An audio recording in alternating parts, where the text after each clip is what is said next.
Assalamualaikum warahmatullahi wabarakatuh. Jumpa lagi di tayangan Rawat Ruat Podcast bersama dengan Bunda Mayang Sari di liputan YouTube Mayang Channel. Sehat selalu buat kalian semua yang selalu setia mengikuti banyaknya tayangan di channel kami. Terima kasih dengan subscribe-nya.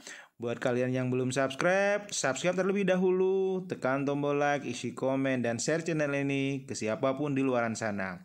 Terima kasih. Baik, berkaitan dengan tayangan channel podcast kali ini akan mengulas secara khusus WA dari saudara jauh dari Pemalang, yaitu dari Kusumo Jati. Komunikasi ini dilakukan via WA dengan admin kami Bapak Eko beberapa hari sebelum tayangan ini kami lakukan. Adapun pertanyaannya Bunda, mohon penjelasannya. Kusumo Jati menanyakan perihal tentang apa beda dari Banda Indung, Bandung Indung, Bandara Indung itu sendiri. Mohon kejelasannya Bunda. Assalamualaikum warahmatullahi wabarakatuh.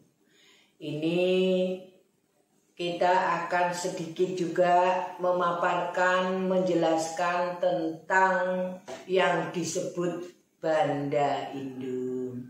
Jadi sejarah yang ada di kami, kenapa ada kesebut nama Banda Indung.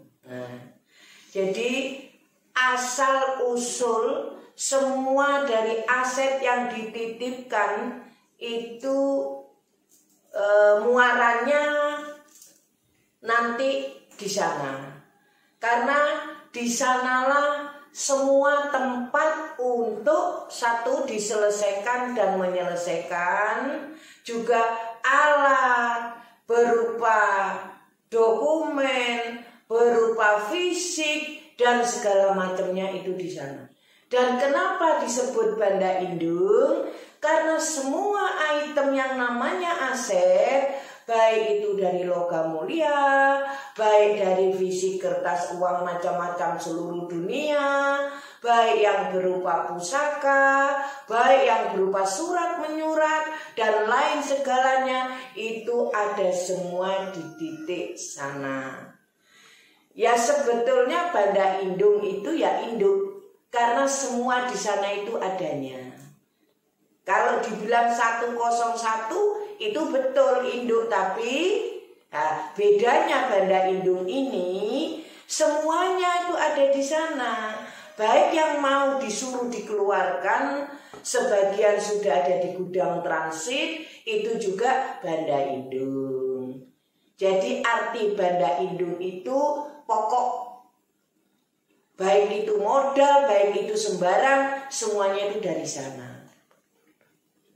Indung, ibu. Jadi kalau diceritakan di Banda Indung itu semuanya seluruh dunia itu ada di sana.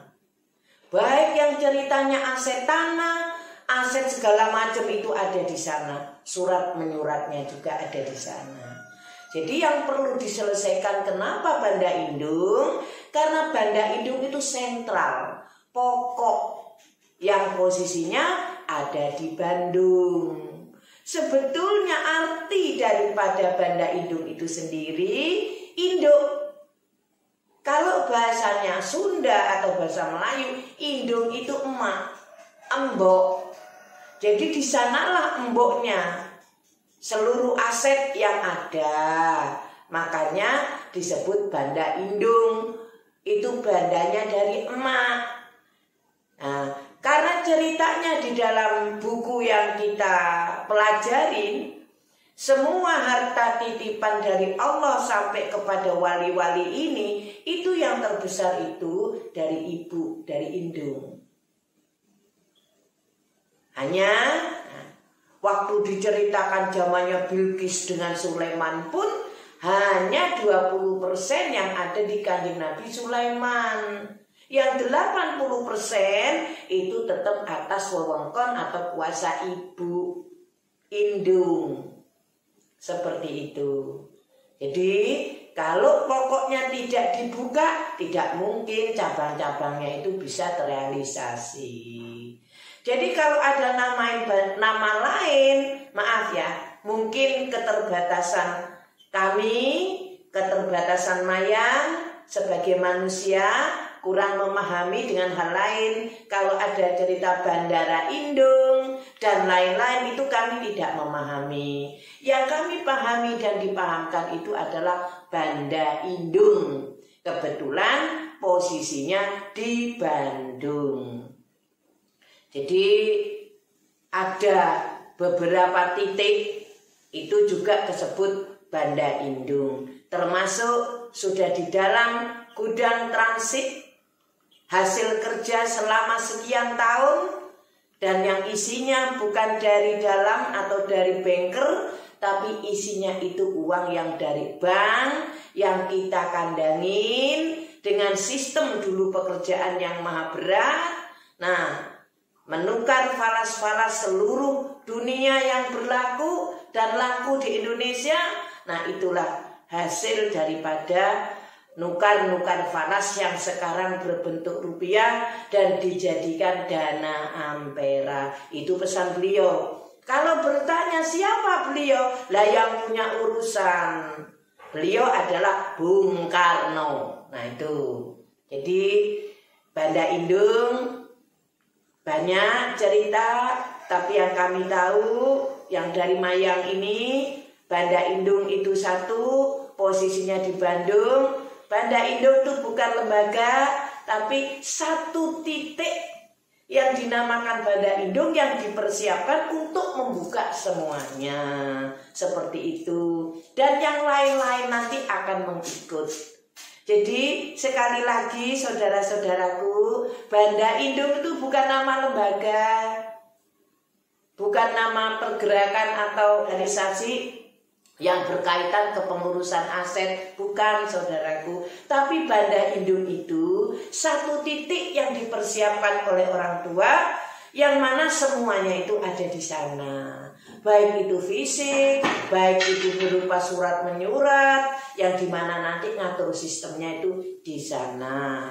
Seperti itu. Karena Banda Indung jelas nanti itu dekat dengan yang direncanakan dan digadang-gadang pusat sentral di dunia yang ada di kota Parahyangan, Bandung. Seperti itu saudara-saudaraku. Jadi sekali lagi, Banda Indung itu bukan lembaga. Banda Indung itu posisi tempat di mana segala urusan fisik, surat menyurat itu keberadaannya di satu titik yang disebut Banda Indung. Jadi Banda Indung ini adalah pusat pokok yang terbesar yang ada di Nusantara. Dipahami ya saudara-saudaraku? Pertanyaan selanjutnya dari Kusumo Jati Pemalang, Bunda. Lebih lanjut perihal tentang fisik barang yang ada di Banda Indung terkait proses yang dulu pernah dilakukan, bahwa barang yang diambil seperti halnya mata uang IDR, dolar dan sebagainya pernah hilang tiba-tiba, rusak jadi debu dalam pengurusannya dan sebagainya. Yang menimbulkan yang mengurus atau melakukan proses tersebut mengalami MBL. Mohon penjelasannya Bunda, apa yang menyebabkan hal ini semua terjadi? Jadi saudara-saudaraku, kami jelaskan lagi kepada saudaraku semua yang kebetulan menikmati konten ini. Jadi dulu pernah terjadi tentang kerusakan fisik. Jadi begini, ini fisik bukan dari Banda Indung. Ya saudara-saudaraku, fisik yang hancur dan rusak seperti bubuk itu bukan dari Banda Indung atau dari pihak kami. Nah, ceritanya ada kesepuhan atau orang tua yang ada di daerah Jawa Barat, khususnya ini orang tua yang nangani di wilayah Tasik. Posisinya itu kalau tidak salah daerah Cikatomas. Nah, begitu. Jadi waktu itu orang tua ini lewat surat, lewat utusan, lewat delegasinya itu mendatangi keluarga kami. Yang intinya dia diperintahkan oleh beliau, katanya yang menitipkan itu untuk menyerahkan 5 juta US dollar satu box baby box. Isinya 5 juta US dollar. Nah, karena orang tua ini sangat tua sekali, jelas yang disuruh ngurusi kan anak-anakannya. Nah, kalau beliau mungkin tidak punya anak kandung rasanya. Nah, ketika tiba waktunya, itu perintah dilaksanakan oleh orang tua ini, diperintahkan mencari kami ke Bandung untuk menyilang yang dibawa, yang dititipkan oleh beliau. Dan diperintahkan 5 juta US dollar harus disilangkan ke Banda Indung. Itu orang tua ini dapat perintah dari yang mulia, yang dipertuankan, yang menitipkan kepada beliau. Tentunya saudaraku itu sudah mengerti siapa beliau ini yang menitipkan. Jadi ketika urusan itu diboyong dari Tasik Cikatomas menuju ke Bandung, anak-anaknya orang tua ini pikirnya itu berubah. Jadi tidak dilangsungkan untuk disilangkan ke Banda Indung. Di tengah jalan, saat pertemuan dengan kami, dengan timnya untuk menyerahkan itu, mereka berubah pikiran. Jadi maunya ini fisik dibawa ke bank, bukan untuk disetorkan ke Banda Indung. Ya, waktu itu kami juga kecewa, kami juga gerentes lah, kenapa kok perintah seperti Juklat ini kok tidak dibenarkan, kok diselewengkan seperti itu. Kami bisa apa? Ya tidak bisa apa-apa, karena kan yang membawa kan mereka, dari titipan orang tua mereka. Nah, ketika di tengah jalan berubah pikiran, lah kami bisa berbuat apa? Ya kecewa tentunya, tapi kami tidak bisa berbuat apa-apa. Nah, begitu urusan sudah mau dialihkan untuk diperbankan, terus nanti Banda Indung itu akan dibuka setelah urusan dari bank ceritanya. Jadi tidak langsung dari titik ke titik-titik. Jadi yang dari titik itu tadi mau diurus di bank, setelah dari bank baru diserahkan ke kami sesuai dengan kebutuhan yang kami butuhkan untuk membuka Banda Indung. Kan kami cuma butuh 2 juta plus 30.000 US dollar saja. Nah, sementara nanti semuanya mungkin sudah diatur orang tua, penataan ini dan itu setelah dibukanya Banda Indung. Tapi saudaraku, di sini tidak terjadi. Sehingga orang tua yang ada di Tasik sana marah. Kenapa tidak sesuai? Tapi ialah dengan kondisinya yang tua, semua dalam keterbatasan, sudah renta, tidak bisa apa-apa. Alhasil terjadilah sesuai dengan apa yang diinginkan oleh anak-anakannya. Jadi kunci itu tidak diserahkan ke kami, tidak jadi ada berita acara penyerahan untuk ke gudang Banda Indung, tapi mereka membuat sistem baru, diubah. Fisik yang diboyong dari Tasik diserahkan ke perbankan. Nah, kami ini disuruh nunggu setelah hasil dari bank itu baru akan diselesaikan. Ya tentunya ya tidak mudah saja itu waktu itu. Ya adu argumen dan segala macam. Di akhir cerita kita tidak bisa apa-apa. Nah, dengan itu kami menyerah, pasrah. Orang tua tahu. Ya sudah, mau bilang apa? Apa yang terjadi saudara-saudaraku? Di luar nalar. Jadi yang diboyong yang ada di dalam kotak yang sudah dikardusi mau dibawa ke bank itu, dengan sekejap mata ada angin datang, ada sinar datang, mungkin tidak sampai 2 menit atau 3 menit. Kami kaget semua, seperti kita itu kena bencana. Tahu-tahu setelah kejadian yang sangat aneh dan membuat kita itu terhipnotis, tidak bisa apa-apa itu, selesai, begitu dibuka, Uang yang ada di dalam karton itu sudah hancur kayak bubuk. Satu hal lagi yang saya tidak tahu tapi hanya Tuhan yang tahu. Hanya Tuhan yang punya kewenangan dan keputusan atas semuanya yang terjadi di dunia ini. Kejadian ini membuat kami berpikir bahwa semuanya ini bukan atas kekuatan diri kita manusia, tapi berkaitan dengan Tuhan yang Maha Kuasa. Disinilah kami tidak berani untuk membelok. Mungkin ini yang ditunjukkan oleh Tuhan itu supaya kita tidak berlaku seperti itu. Jadi membuat kita itu mengerti. Inilah bahan pembelajaran. Ketika fisik yang bagus dan original tadi hancur jadi bubuk, nah yang membawa dan timnya itu ada yang kaget seketika. Karena kaget dia itu tekanannya tinggi dan akhirnya jatuh, jadi stroke lah mereka. Tidak bisa apa-apa. Masuk di rumah sakit, nah tidak sampai selang berapa hari meninggalkan kita semua. Dan yang lain juga sakit. Trauma ada, kaget ada, mungkin kan apa yang terjadi sudah seindah mungkin, shock mungkin. Jadi di dalam acara ini banyak sekali yang kena, yaitu tadi sakitnya karena shock, kaget darahnya naik, langsung stroke. Lumpuh, yang tidak meninggal itu lumpuh, yang muntah darah, waktu itu pembuluh darahnya pecah, nyampe di rumah sakit itu meninggal. Jadi seringkali sudah terjadi seperti itu. Ini bukan katanya, kata orang Sunda cenah, bukan. Dan belajar dari ini semua, memahami dari ini semua, maka kami tidak berani. Karena inilah pertaruhannya dengan kejadian-kejadian.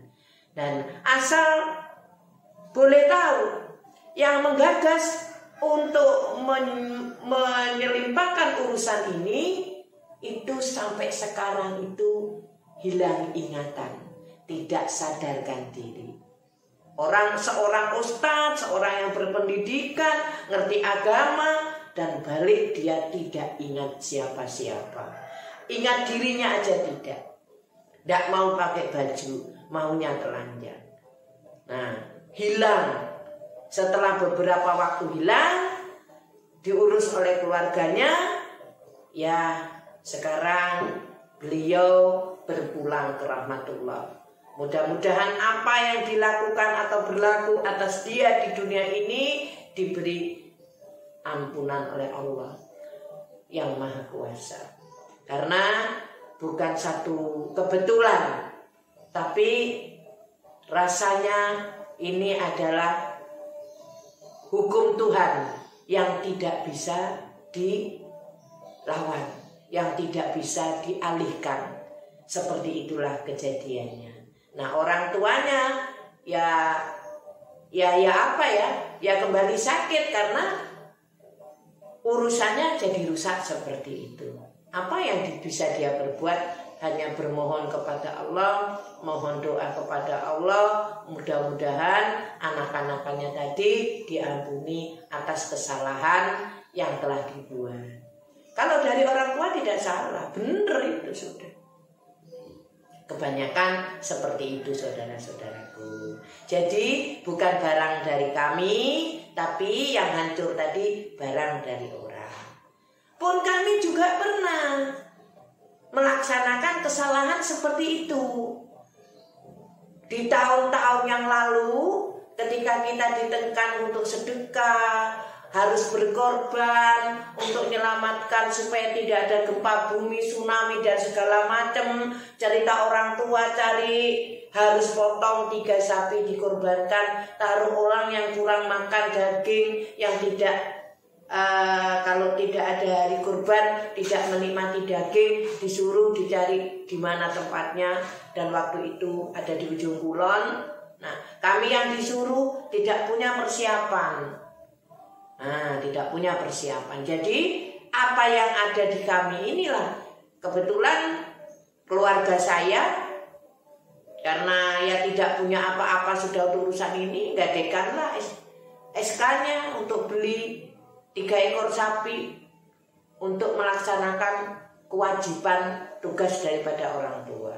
Terlaksanakanlah perintah orang tua, disuruh menyelamatkan waktu itu Jakarta supaya tidak terjadi bencana besar seperti puting beliung dan tsunami yang konon katanya 10 kali lebih besar daripada Aceh. Nah itu. Tahun berikutnya kita diperintahkan lagi supaya mencarikan bagaimana caranya untuk kurban, untuk penyelamatan ini dan itu. Kami waktu itu tidak punya apa-apa. Jadi kakak saya ini karena ditekan orang tua disuruh, tidak ada jalan lain, ngambillah dia. Apa yang terjadi? Nah, tempat yang dia ngambil, sisanya itu semuanya itu terbakar, bolong di tengah semua, tembus sekian ribu US dollar. Nah itu. Jadi kita dimarahi juga, tapi karena kita tidak ada ngambil di situ, rupanya salah, tidak bisa. Tidak bisa. Jadi kalau dikatakan irasional dengan rasio, memang ini kolaborasi lah antara urusan yang tidak nyata dan menjadi nyata. Jadi ini memang sering juga terjadi ketika kita melakukan itu. Jadi jangan coba-coba urusan dengan fisik. Mungkin saudara-saudaraku sudah paham dan tahu, sangat berisiko sekali. Dan sangat-sangat tidak dibenarkan. Maka apa? Mungkin berpuluh-puluh kali kami mengikuti saudara-saudaraku dengan minta ini, minta itu, kita laksanakan, tidak ada terselesaikan. Cuman satu yang ditekankan. Karena tidak ada silangan dari titik-titik titipan, akhirnya untuk saat ini kami berpikir konsultasi dengan orang tua, lewat bimbingan dan panduan orang tua, bagaimana kalau urusan ini dibuka kalau tidak dari sana. Artinya dari siapapun yang bisa dan mampu dan tergerak hatinya untuk menyelesaikan. Jadi berpikir lama, akhirnya kami memutuskan berbuat sesuatu ini yang mungkin boleh oleh saudara-saudaraku itu dinilai tidak mungkin atau diolok-olok. Kami ini orang biasa, masyarakat biasa. Hanya saja di keluarga kami ini ada kewajiban, beban, tugas dan tanggung jawab. Ingin menuntaskan supaya keluarga kami ini bisa seperti keluarga orang, tidak punya beban. Seperti itu. Ya terjadilah saat ini kita bergerak melaksanakan sesuai apa yang diperintahkan. Cuma untuk membuka urusan, membuka kunci, kami berupaya sendiri dengan semua keluarga, kerabat dan handai tolan merapatkan barisan. Ya ini tadi membentuk wadah dengan 17 stakeholdernya, mengupayakan supaya sen demi sen kami bisa mengumpulkan untuk urusan ini. Kami ikhlas demi keluarga besar kami dan kami pasrah sama Allah, Tuhan yang Maha Kuasa. Apabila ini memang di keluarga kami ini bisa diselamatkan, tidak ada jalan lain. Hanya inilah yang bisa kami perbuat. Begitu. Jadi adapun yang paling aman resiko itu kami ambil. Jadi kami tidak berani mengambil resiko angkat fisik dari dalam yang seperti itu, tidak. Jadi kami memilih angka resikonya yang terkecil, itu yang kami lakukan.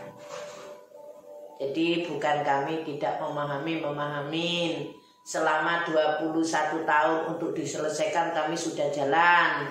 Tapi aset di keluarga kami bukan 21 tahun. Sudah berpuluh-puluh tahun sebelum saya itu ada. Sebelum saya ini dilahirkan itu sudah ada. diperintahkan untuk membuka yang ceritanya Dana Ampera itu, perintahnya dengan surat tugas yang pertama 2001. Tidak selesai, kemudian perintahnya untuk menyelesaikan kembali ada surat perintah yang diterbitkan tahun 2010. Nah, sampai 2015 atau 16 tentunya karena tidak selesai kita kena resiko. Setelah itu ya kami berbuat seperti ini. Tidak ada jalan lain. Bukan tidak ada loh ya, fisik di tempat keluarga kita, di tempat kami ada, tapi penyelesaiannya tidak seperti yang sudah dilakukan. Karena itu salah. Kami percaya akhirnya. Dulu kami ya sangat membantah. Kok ada ini begini? Tidak percaya kami. Wajar, kami muda, kami orang biasa dengan nafsu dan segala macam tentunya. Logika kami tidak sampai ke sana. Tetap kita mau selesaikan.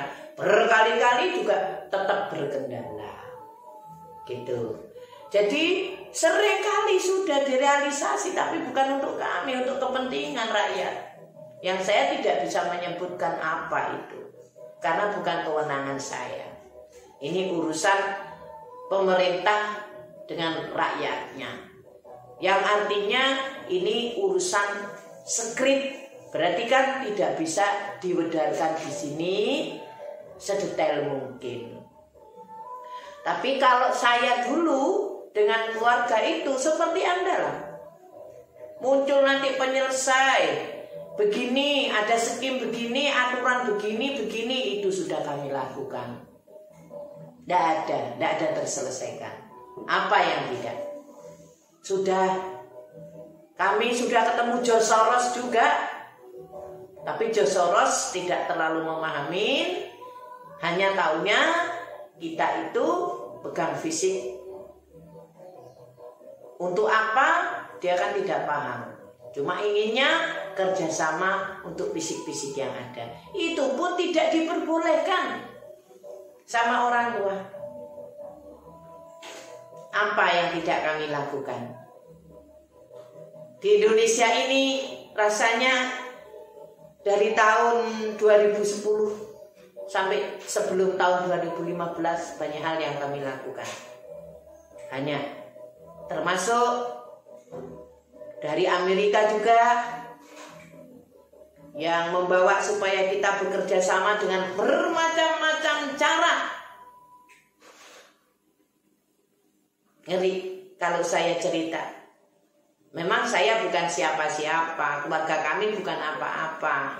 Tapi waktu berurusan, Trump pun sebagai presiden waktu itu di Amerika ingin bekerja sama. Jadi ada bank koordinatnya Trump yang pernah istilahnya sounding ke kita untuk urusan ini. Tapi apakah itu dilayani? Ya tidak, orang tua bukan itu yang dimau kok. Rasanya sudah cukup kami ngikutin saudara-saudaraku. Dari bentuk dan pola di luaran sana. Alhasil kami kembali tahu diri. Tarik mundur 3 langkah ke belakang. Berpikir dengan bijak. Sekolah lagi sama orang tua. Nah, kemudian ya inilah kita berbuat merapatkan barisan keluarga, kerabat dan handai tolan. Ya berdirilah Wahyu Putri Nusantara atau Mayang Foundation yang isinya keluarga semua. Nah, untuk supaya tidak membingungkan, kita mengadakan pelurusan ini lewat konten-konten di YouTube supaya saudara-saudaraku yang jauh memahami tentang apa yang kami lakukan saat ini. Seperti itu saudara-saudaraku. Perlu dicatat sekali lagi, Mayang Channel melalui Mayang Foundation tidak pernah terkait dengan lembaga manapun terkait aset amanah dinasti Nusantara. Tidak pernah melakukan rekrutmen anggota baru, tidak pernah melakukan penggalangan dana dalam bentuk apapun, tidak pernah melakukan acara ritual atau serupa lainnya. Kami memiliki sistem dengan program kerja di real sektor yang dijalankan secara mandiri terkait pendanaan.